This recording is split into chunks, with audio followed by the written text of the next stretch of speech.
দর্শক, শরীয়তপুরের ডামুড্যা উপজেলা সিড্ডা ইউনিয়নের একটি ঘটনাকে কেন্দ্র করে গত দুদিন ধরে স্থানীয়দের মধ্যে একটি আতঙ্ক বিরাজ করছে। সেটি হচ্ছে যে একটি খবর আসে যেটি কাউকে হত্যার পরে পুঁতে রাখা হয়েছে, এমন একটি অভিযোগে কিন্তু স্থানীয় যারা রয়েছে তারা এখানে তল্লাশি চালাচ্ছেন। এবং এখানে গতকালকে স্থানীয় মেম্বারও এসেছিলেন, তিনিও দেখে গিয়েছেন। স্থানীয় এক ব্যক্তির দাবি যে এখানে কাউকে হত্যার পরে আসলে পুঁতে রাখা হয়েছে, এমন অভিযোগে কিন্তু এলাকাবাসীর ঘুম হারাম হয়ে গিয়েছে।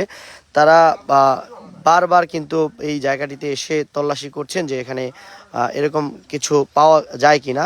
দেখতেই পাচ্ছেন যে এর আগে একটি জায়গায় তল্লাশি করা হয়েছে, এখন কিন্তু আরেকটি জায়গায় তল্লাশি করা হচ্ছে। এটি শরীয়তপুরের ডামুড্যা উপজেলার সিড্ডা ইউনিয়ন। এই সিড্ডা ইউনিয়নের যেই সিড্ডা মৌজায় এই জায়গায় কিন্তু এই ঘটনাটি ঘটেছে বলে ধারণা, স্থানীয়দের ধারণা। এখানে গত দুদিন ধরে কিন্তু এটি নিয়ে আলোচনা সমালোচনার ঝড় বইছে এবং স্থানীয়দের মধ্যে একটি আতঙ্ক বিরাজ করছে যে এই ধরনের ঘটনা যদি ঘটে থাকে সেক্ষেত্রে প্রশাসনের প্রতি দাবি যে এই ঘটনার যেই আদ্যপান্ত সেটি উদ্ঘাটন করে জনগণের কাছে আসলে এটিকে দেখানো। তবে স্থানীয় যারা রয়েছে তারা কিন্তু কালকেও খোঁজাখুঁজি করেছিলেন এবং আজকেও কিন্তু এখানে তারা খোঁজাখুঁজি করছেন। দর্শক, আজকে দুদিন ধরে কিন্তু এই ধরনের ঘটনাটি বিভিন্নভাবে কিন্তু এটি নিয়ে গুঞ্জন শোনা যাচ্ছে যে এখানে কাউকে হত্যার পরে এখানে লাস্ট আসলে পুঁতে রাখা হয়েছে, এমন একটি গুঞ্জন কিন্তু তাদের মধ্যে চলছে। এখানে স্থানীয় অনেকেই রয়েছেন, তারা এই বিষয়টিকে বিভিন্নভাবে খোঁজাখুঁজি করার চেষ্টা করছেন যে এই ধরনের ঘটনা যদি ঘটে থাকে সেক্ষেত্রে এটি এটিকে মূলত উদ্ঘাটন করে, ঘটনার রহস্য উদ্ঘাটন করে এই বিষয়টিকে আসলে মানুষের সামনে নিয়ে আসা।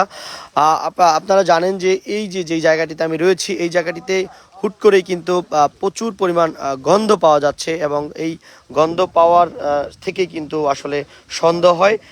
এই সন্দেহ আসলে এখানে একজন ব্যক্তি রয়েছে, তিনি আর কি স্থানীয়দের মাধ্যমে এটি জানিয়েছেন যে আসলে এখানে কাউকে হত্যা করে লাশ আসলে পুঁতে রাখা হয়েছে। এই বিষয়টি জানানোর পরেই কিন্তু মূলত এখানে খোঁড়াখুড়ি করছেন। দর্শক, এখানে স্থানীয় যুবকরা উপস্থিত রয়েছে, তারা বিষয়টি বিভিন্ন মাধ্যমে শোনার পরেই কিন্তু মূলত তারা এখানে খোঁজাখুঁজি করছেন। এটি ডামুড্যা উপজেলার কোনো এক প্রবাসীর স্ত্রীকে এখানে মূলত এনে হত্যা করেছেন বলে এই বিষয়টি ছড়িয়ে পড়ে। তবে হত্যার আলামত, পুলিশের অভিযান কিছুই কিন্তু এখনো হয়নি। তবে যেই গুঞ্জন, সেই গুঞ্জন থেকে কিন্তু স্থানীয় যুবকরা এখানে এসে তারা তল্লাশি চালাচ্ছে এবং তারা ঘটনার কারণ জানার জন্য এখানে তারা বিভিন্ন জায়গায় তারা চেষ্টা চালাচ্ছেন।